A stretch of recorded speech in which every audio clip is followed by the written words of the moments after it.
आज मैं अपनी जिंदगी का सबसे बड़ा और सबसे खतरनाक फैसला लेने जा रहा हूं। मेरी जेब में 1 रुपया भी नहीं है, न कोई टिकट, न कोई बुकिंग, न कोई बैकअप प्लान, और मंजिल केदारनाथ, बद्रीनाथ और पूरा उत्तराखंड।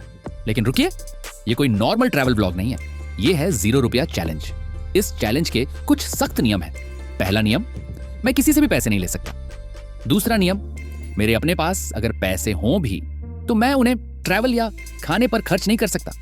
तीसरा नियम, अगर कोई इंसान अपनी मर्जी से दिल से मुझे खाना ऑफर करता है तो वही खाना मैं ले सकता हूं। चौथा नियम, मैं सिर्फ लिफ्ट लेकर ही सफर कर सकता हूं या फिर पैदल चलकर, कोई बस, कोई ट्रेन, कोई टैक्सी नहीं। और पांचवा नियम, ये पूरी यात्रा ज्यादातर साधु संतों, आश्रमों और मंदिरों के आसपास रहने वाली है, क्योंकि यही वो जगह हैं जहां इंसान नहीं, ईश्वर रास्ता दिखाते हैं। सबसे पहली लिफ्ट इस सफर की मुझे मिली है एक ट्रक में। ये मुझे टोंक तक ले जा रही है। उसके आगे क्या होगा देखते हैं। अब आप सोच रहे होंगे, क्या ये मेरी पहली ऐसी यात्रा है? नहीं, ये मेरी दूसरी 0 रुपया जर्नी है। इससे पहले मैं हिमाचल प्रदेश पूरा घूम चुका हूं, बिल्कुल बिना पैसों के। वो सफर भी बेहद एडवेंचरस था और कई बार तो जान पर बनाई थी। अगर आपने वो वीडियो नहीं देखे हैं तो इस वीडियो के आखिर में मैं एंड स्क्रीन पर उनके लिंक दे दूंगा, या फिर आप मेरे चैनल पर जाकर भी देख सकते हैं। वो सफर खतरनाक था, लेकिन केदारनाथ उसके सामने कुछ भी नहीं है, क्योंकि हिमाचल आसान था, लेकिन केदारनाथ बहुत ज्यादा खतरनाक होने वाला है। आप जानते हैं वहां के रास्ते कैसे होते हैं? ऊंचाई, ठंड, भूख, थकान और ऊपर से बिना पैसा। सबसे बड़ा सवाल यही है, क्या मैं सच में बिना पैसों के केदारनाथ तक जिंदा पहुंच पाऊंगा? सुबह मैं कोटा से निकलता हूं। दिल बहुत तेज धड़क रहा था। दिमाग में सिर्फ एक ही सवाल था, आज रात कहां सोऊंगा, क्या खाऊंगा और क्या मुझे कोई लिफ्ट मिलेगी भी या नहीं? मेरे पास सिर्फ एक ही सहारा था, भोले बाबा का नाम और उन पर अटूट भरोसा। हाईवे के किनारे खड़ा होकर मैंने हाथ उठाया। कुछ ही मिनट बीते होंगे, एक बड़ा सा ट्रक आकर रुक गया। ये मेरी पहली लिफ्ट थी। ट्रक वाले भाई ने सिर्फ मुझे लिफ्ट ही नहीं दी, बल्कि रास्ते में चाय और नाश्ता भी करवाया। उस पल मुझे पहली बार लगा, शायद ये यात्रा इतनी भी नामुमकिन नहीं है। ट्रक मुझे एक टॉप पॉइंट तक छोड़ देता है। वहां से मैं फिर सड़क के किनारे खड़ा हो जाता हूँ।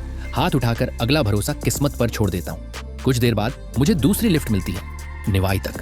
अब समय हो चुका था, शाम के 3-4 बजे। धूप धीरे धीरे ढल रही थी और मेरे दिमाग में चिंता बढ़ती जा रही थी। मुझे लगने लगा अब जयपुर पहुंचना मुश्किल है। मैं रुकने की जगह के बारे में सोच ही रहा था कि तभी एक कार आकर रुकती है। मैं दौड़ कर जाता हूँ, उन्हें अपनी कहानी बताता हूँ, बिना पैसों के केदारनाथ जाने का चैलेंज। और जो होता है वो मेरी उम्मीद से भी कहीं ज्यादा होता है।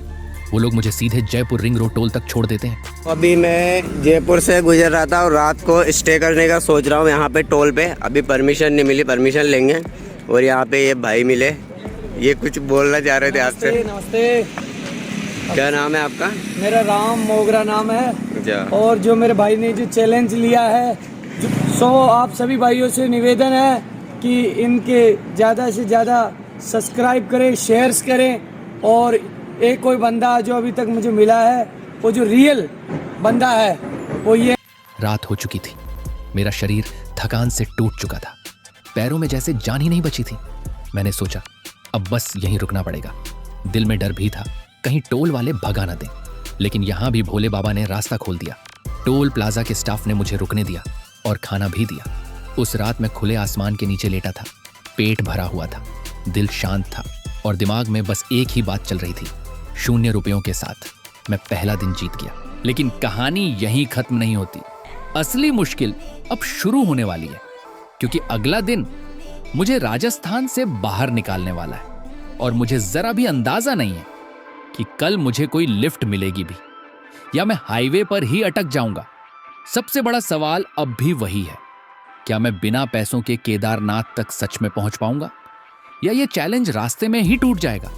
ये सब जानने के लिए अगला भाग जरूर देखना।